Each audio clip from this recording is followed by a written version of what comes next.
A luz do amanhecer tingia o céu de tons alaranjados sobre as terras férteis da fazenda San Isidro, no coração de El Salvador. O ar estava carregado de tensão quando um carro preto parou na entrada principal. Nayib Bukele, ex-presidente e figura controversa, desceu do veículo com seu característico semblante inexpressivo, mas os olhos denunciavam a tempestade interna que o consumia. Ele não era mais o homem que governara o país com mão firme e decisões polêmicas. Agora era apenas um cidadão tentando entender o impacto de suas escolhas. Javier Morales, o fazendeiro local, esperava no pátio central com braços cruzados. Seu rosto envelhecido pelo sol e pelas preocupações revelava anos de luta contra as adversidades. A relação entre eles sempre fora complicada. Durante o governo de Bukele, Javier se opôs veementemente às políticas agrícolas que favoreciam grandes corporações em detrimento dos pequenos produtores.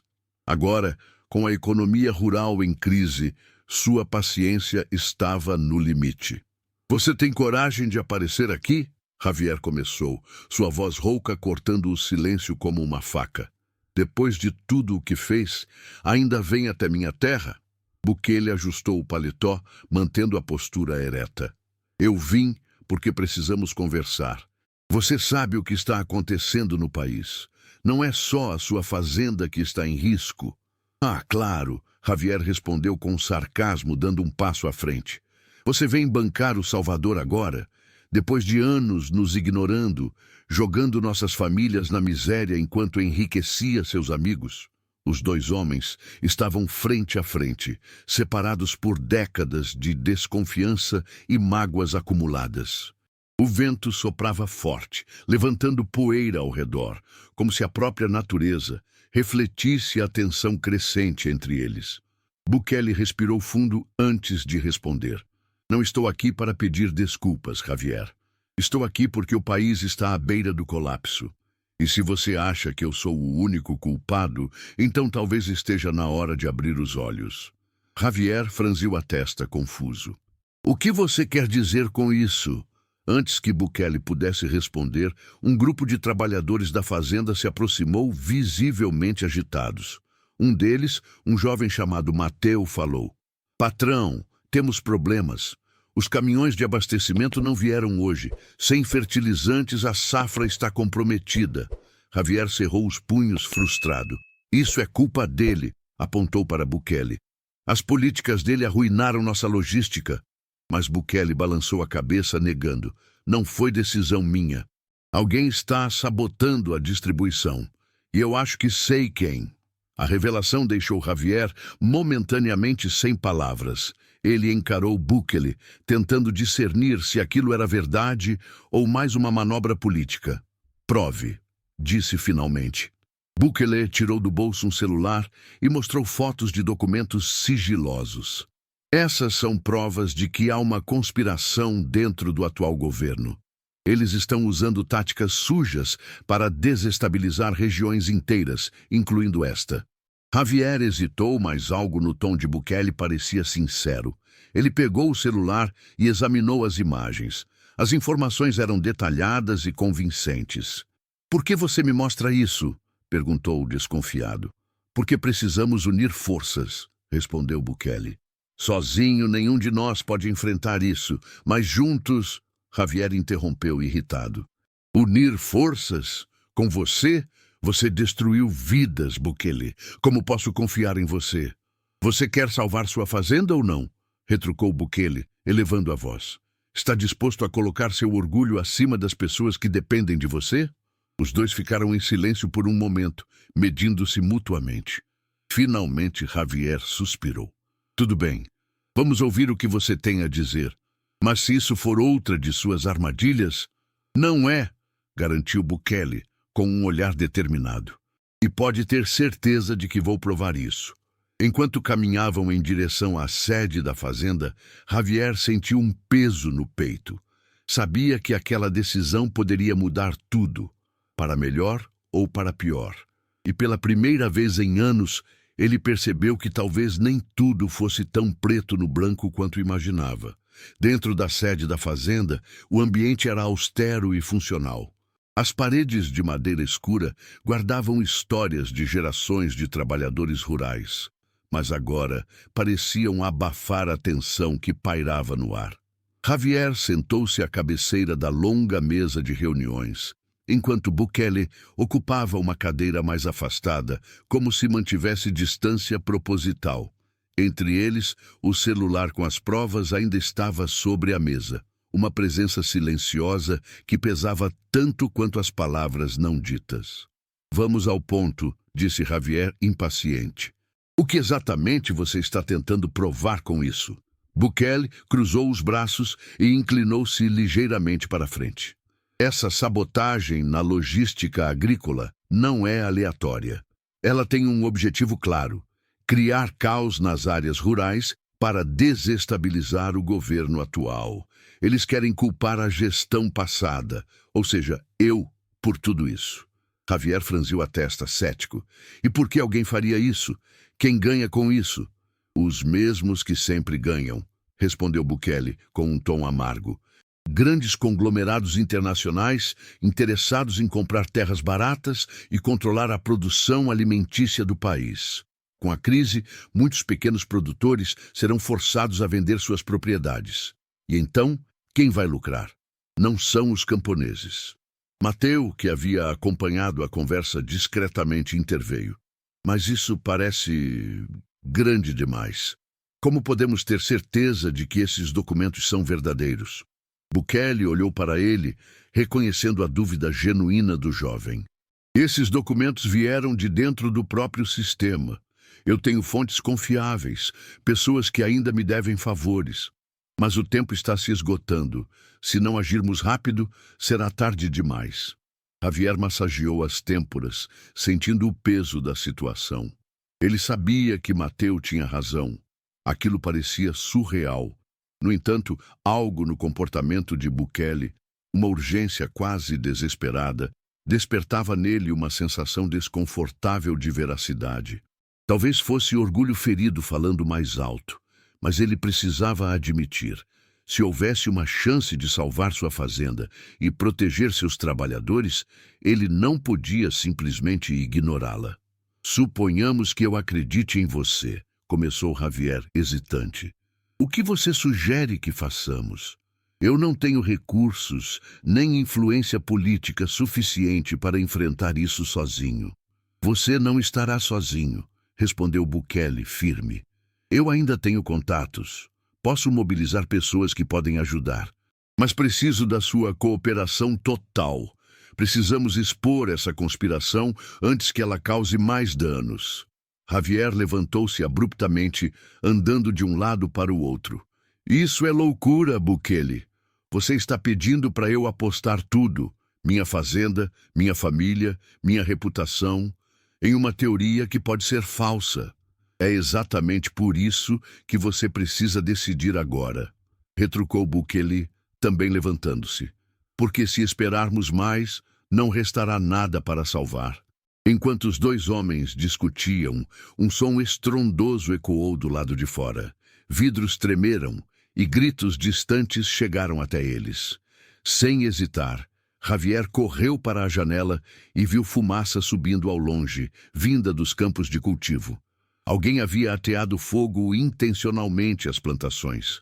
Meu Deus, murmurou Javier pálido. Eles já começaram. Bukele aproximou-se, observando a cena com gravidade. Agora você entende? Isso não é coincidência. Estão nos pressionando. Javier virou-se para ele, os olhos cheios de raiva e determinação. Tudo bem, vamos fazer isso. Mas se você estiver mentindo para mim, eu mesmo vou acabar com você. Bukele assentiu, sério. Entendido. Nos dias seguintes, eles começaram a trabalhar juntos, embora com desconfiança mútua. Javier mobilizou seus trabalhadores para conter os incêndios e proteger o que ainda restava das colheitas, enquanto Bukele usava seus contatos para reunir evidências adicionais contra os responsáveis pela sabotagem. A cada nova descoberta, ficava mais claro que a conspiração era maior do que qualquer um deles imaginara. Uma noite, enquanto revisavam documentos em uma sala improvisada, Javier parou de repente e encarou Bukele. Por que você está realmente fazendo isso? Por que arriscar tanto depois de tudo? Bukele hesitou, surpreendido pela pergunta inesperada. Depois de um momento respondeu: porque eu já cometi muitos erros. Talvez seja a hora de corrigir alguns deles. Javier não soube o que responder. Pela primeira vez, ele viu vulnerabilidade no homem que sempre considerara invulnerável. E isso mudou algo dentro dele. Os dias que se seguiram foram marcados por uma corrida contra o tempo. A fazenda San Isidro transformou-se em um quartel-general improvisado, onde Javier e Bukele coordenavam esforços para conter os danos causados pelo incêndio e reunir provas suficientes para expor a conspiração. O fogo havia devastado boa parte das plantações, mas não destruíra completamente a esperança dos trabalhadores. Eles lutavam lado a lado, alimentados por uma mistura de desespero e determinação. Enquanto isso, Bukele mergulhava em um mar de documentos e ligações telefônicas, tentando traçar conexões entre os eventos recentes e os interesses corporativos que ele suspeitava estarem por trás de tudo. Em uma tarde especialmente tensa, ele recebeu uma mensagem criptografada de uma de suas fontes dentro do governo atual. Era uma lista detalhada de nomes e empresas envolvidas no plano de sabotagem agrícola, incluindo alguns rostos familiares que Javier conhecia bem. Você precisa ver isso, disse Bukele, entregando o celular a Javier com as mãos trêmulas de indignação. Javier leu atentamente, seus olhos arregalando-se à medida que reconhecia nomes de políticos locais e empresários influentes. Esses homens, eu fiz negócios com eles no passado. Nunca imaginei que pudessem ser capazes disso. É exatamente por isso que escolheram você como alvo, respondeu Bukele. Eles sabiam que você confiaria neles até o último minuto. A revelação deixou Javier furioso, mas também mais determinado do que nunca. Precisamos tornar isso público. Se conseguirmos divulgar essas informações, talvez possamos parar essa insanidade antes que destruam tudo. Mas Bukele balançou a cabeça preocupado. Não é tão simples. Se agirmos sem cuidado, eles nos silenciarão antes que possamos fazer qualquer coisa. Precisamos de uma estratégia segura. Foi então que Mateu, sempre atento, teve uma ideia. E se usarmos as redes sociais? Podemos criar um movimento online para pressionar as autoridades. As pessoas precisam saber o que está acontecendo. Javier hesitou. É arriscado. Eles podem manipular a narrativa ou mesmo censurar nossas postagens. Arriscado, mas necessário, interrompeu Bukele. As redes sociais são nossa melhor chance de alcançar muitas pessoas rapidamente. Mas precisamos garantir que as evidências sejam irrefutáveis. Nos dias seguintes, o trio começou a elaborar um plano meticuloso.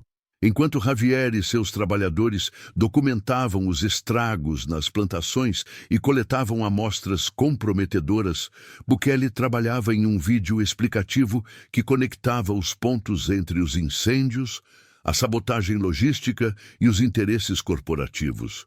Ele sabia que sua presença poderia gerar controvérsia, mas também entendia que seu nome ainda tinha peso na mídia. Na noite anterior ao lançamento da campanha online, Javier chamou Bukele para uma conversa particular. Os dois caminharam pelos campos devastados, iluminados apenas pela luz da lua. O silêncio era pesado, carregado de reflexões não verbalizadas. Eu preciso perguntar algo, começou Javier, rompendo o silêncio. Por que você realmente escolheu me ajudar? Você poderia ter ido embora quando percebeu o tamanho da bagunça. Por que ficar? Bukele demorou a responder. Quando finalmente falou, sua voz estava baixa, quase vulnerável. Eu já causei muito dano neste país. Talvez seja a hora de tentar consertar alguma coisa. Além disso, ele fez uma pausa, olhando para Javier. Eu sei o que é perder tudo. Não quero que ninguém mais passe por isso. Aquelas palavras surpreenderam Javier.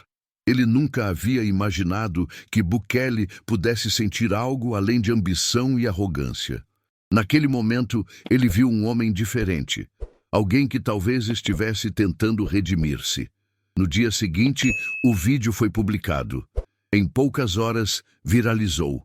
Milhares de pessoas compartilharam a história, exigindo justiça e transparência. A pressão pública cresceu rapidamente, forçando o governo a emitir uma declaração oficial, prometendo investigar os fatos. Mas a vitória foi curta. Na mesma noite, homens armados invadiram a fazenda. Tiros ecoaram pelo ar, assustando os trabalhadores. Javier e Bukele conseguiram escapar por pouco, escondendo-se em um celeiro abandonado, enquanto ouviam gritos e ordens vindas de fora. "Isso é culpa minha", sussurrou Bukele, apertando os punhos. "Eu deveria ter previsto isso." "Não temos tempo para culpas agora", retrucou Javier, tentando manter a calma. "Precisamos sair daqui vivos." O som de passos pesados e vozes autoritárias ecoava pelo celeiro onde Javier e Bukele estavam escondidos. Cada segundo parecia uma eternidade, enquanto os dois homens prendiam a respiração, tentando não fazer nenhum barulho que pudesse denunciá-los. A escuridão era sufocante, mas também sua única aliada. Lá fora, o caos continuava. Gritos, ordens trocadas às pressas e o ocasional disparo de advertência. "Não podemos ficar aqui para sempre", sussurrou Javier, seus olhos vasculhando as sombras em busca de uma saída. "Eles vão nos encontrar." Bukele assentiu, tenso. Ele apertava um pedaço de madeira como se fosse uma arma improvisada, embora ambos soubessem que aquilo mal serviria contra armas de fogo. "Precisamos atrair a atenção de alguém lá fora. Alguém que possa nos ajudar." Javier franziu a testa, pensativo. Mateo. Ele estava com os outros trabalhadores antes do ataque. Se ainda estiver vivo, pode estar tentando reunir ajuda. Sem outra opção, eles decidiram arriscar. Usando a penumbra como cobertura, Javier abriu cuidadosamente uma pequena fresta na porta do celeiro, avaliando a situação.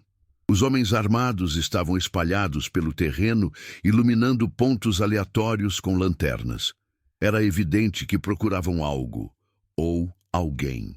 "Vou sair primeiro", disse Javier, determinado. "Você me segue depois de alguns minutos. Se conseguirmos separar os grupos, talvez possamos despistá-los." Bukele hesitou, mas sabia que não havia alternativa. "Cuidado", murmurou, antes de dar espaço para Javier agir.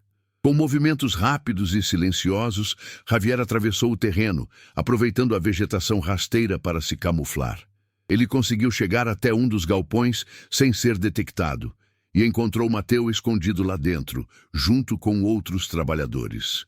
O jovem estava visivelmente abalado, mas pronto para lutar. "Patrão!" exclamou Mateo, aliviado ao ver Javier. "Pensamos que você tinha sido capturado." "Estou bem por enquanto", respondeu Javier ofegante, "mas precisamos agir rápido. Onde estão as armas?" Os trabalhadores indicaram um baú trancado no canto do galpão. Dentro dele havia rifles antigos e munição limitada, nada sofisticado, mas o suficiente para oferecer alguma resistência. Enquanto distribuíam as armas, Bukele finalmente alcançou o grupo, arfando. "Agora temos uma chance", disse ele, assumindo um tom firme. "Mas precisamos coordenar nossos movimentos. Não podemos deixar que nos cercem." Os minutos seguintes foram um turbilhão de ação. O grupo dividiu-se em 3 equipes, cada uma com uma missão específica: desviar a atenção dos invasores, bloquear suas rotas de fuga e proteger os documentos que provavam a conspiração. Javier liderou uma das equipes, enquanto Bukele permaneceu com outra, garantindo que ninguém perdesse de vista o objetivo principal. A batalha foi brutal, mas breve.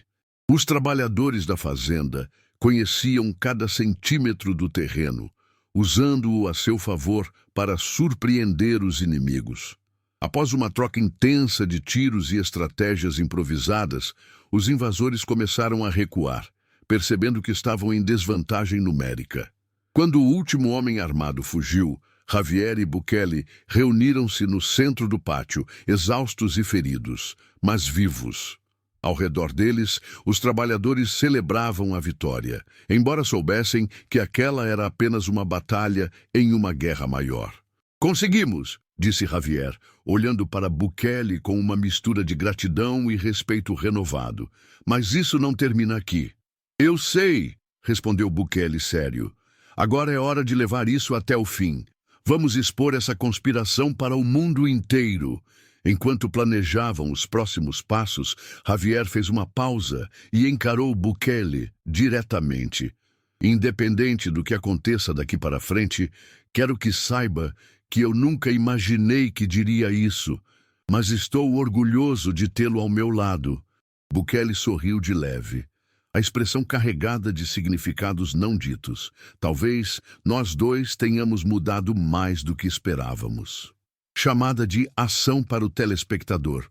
Se você gostou dessa história, cheia de reviravoltas e emoções, não se esqueça de curtir este vídeo e se inscrever no canal para acompanhar o desfecho épico de Bukele e um fazendeiro discutem acaloradamente, mas o que acontece depois é inesperado.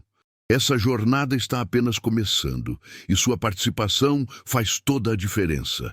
Pergunta ao telespectador: o que você acha que vai acontecer no confronto final entre Javier, Bukele e os responsáveis pela conspiração? Deixe sua opinião nos comentários.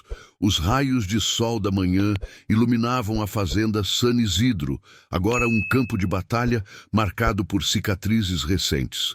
O silêncio que pairava sobre o local era quase palpável, como se a própria terra estivesse exausta após os eventos da noite anterior. Javier e Bukele caminhavam lado a lado, inspecionando os danos e avaliando as próximas etapas. A vitória contra os invasores havia sido significativa, mas ambos sabiam que o verdadeiro desafio ainda estava por vir. "Não podemos mais nos esconder", disse Javier, parando ao lado de uma árvore carbonizada pelo fogo. "Se quisermos acabar com isso, precisamos levar tudo a público, não apenas nas redes sociais, mas na mídia tradicional, no Congresso, em todos os lugares onde possamos causar impacto." Bukele concordou pensativo. "Mas precisamos agir rápido. Eles vão tentar desacreditar nossa versão dos fatos assim que perceberem que ainda estamos vivos." Mateu aproximou-se, carregando uma caixa com os documentos comprometedores que haviam salvado durante o ataque. "Já entrei em contato com alguns jornalistas independentes. Eles estão dispostos a ouvir nossa história, mas precisamos apresentar algo irrefutável." Os três reuniram-se na sede da fazenda para planejar os detalhes finais. Decidiram organizar uma coletiva de imprensa improvisada, convocando repórteres locais e internacionais para expor a conspiração. Sabiam que seria arriscado. Muitos desses jornalistas poderiam estar sob influência das mesmas corporações que tentavam silenciá-los. Mas também entendiam que aquela era sua única chance de alcançar justiça. No dia marcado, a fazenda estava lotada de câmeras e microfones. Jornalistas de todos os cantos do país chegaram para cobrir o evento, curiosos para saber o que Javier Morales e Nayib Bukele tinham a dizer. Quando os dois homens subiram ao pequeno palco improvisado, um murmúrio percorreu a multidão. Era difícil ignorar a ironia de ver esses dois antigos adversários unidos em uma causa comum. "Senhoras e senhores", começou Javier, sua voz firme apesar do cansaço acumulado. "O que vocês vão ouvir hoje vai chocá-los. Durante anos fomos vítimas de um plano elaborado para destruir nossas comunidades rurais, concentrar terras nas mãos de poucos e enriquecer à custa do sofrimento alheio." Ele fez uma pausa dramática antes de continuar. "Essa sabotagem, os incêndios, a falta de fertilizantes, os ataques armados, foi orquestrada por pessoas que deveriam proteger este país. Mas nós temos provas, documentos, registros financeiros e testemunhos que ligam empresas internacionais e políticos corruptos a essa conspiração." Bukele tomou a palavra, segurando uma pasta com documentos. Eu sei que muitos de vocês têm dúvidas sobre minhas intenções, e eu os entendo. Durante meu tempo no poder, cometi erros que prejudicaram vidas, mas hoje estou aqui porque acredito que é possível corrigir o rumo deste país. Essa conspiração não é apenas contra mim ou contra esta fazenda, é contra todos nós. A coletiva continuou por horas, com perguntas incisivas e momentos de tensão. Alguns jornalistas questionaram a legitimidade das provas, enquanto outros demonstraram genuíno interesse em investigar mais a fundo. No final, ficou claro que a história havia tocado uma corda sensível na população. Milhares de pessoas começaram a protestar nas ruas, exigindo transparência e justiça. Dias depois, o escândalo dominava as manchetes globais. Pressionado pela opinião pública e pela mídia internacional, o governo atual teve que abrir uma investigação oficial. Muitos dos envolvidos na conspiração foram presos e algumas das empresas responsáveis tiveram suas operações suspensas. Na fazenda San Isidro, Javier e Bukele observavam o amanhecer, sentados em cadeiras de madeira velha. O ar estava leve, quase pacífico, como se o mundo inteiro pudesse respirar novamente. Você realmente mudou, sabia? Disse Javier, olhando para Bukele com um sorriso discreto. Todos mudamos quando enfrentamos nossos demônios, respondeu Bukele, retribuindo o sorriso. Talvez eu nunca consiga reparar todos os meus erros, mas estou feliz por ter ajudado a salvar algo importante. Javier assentiu, pensativo. E agora? O que vem depois? Depois? Repetiu Bukele, levantando-se lentamente. Depois, seguimos em frente. A luta continua, mas agora sabemos que não estamos sozinhos. Com essas palavras, ele caminhou até seu carro, deixando Javier e os trabalhadores da fazenda para trás. Não houve despedidas dramáticas, apenas um reconhecimento silencioso de que aquele capítulo havia terminado. Mas a história ainda estava sendo escrita. Deixe seu like, se inscreva no canal e compartilhe essa incrível história. Até o próximo vídeo.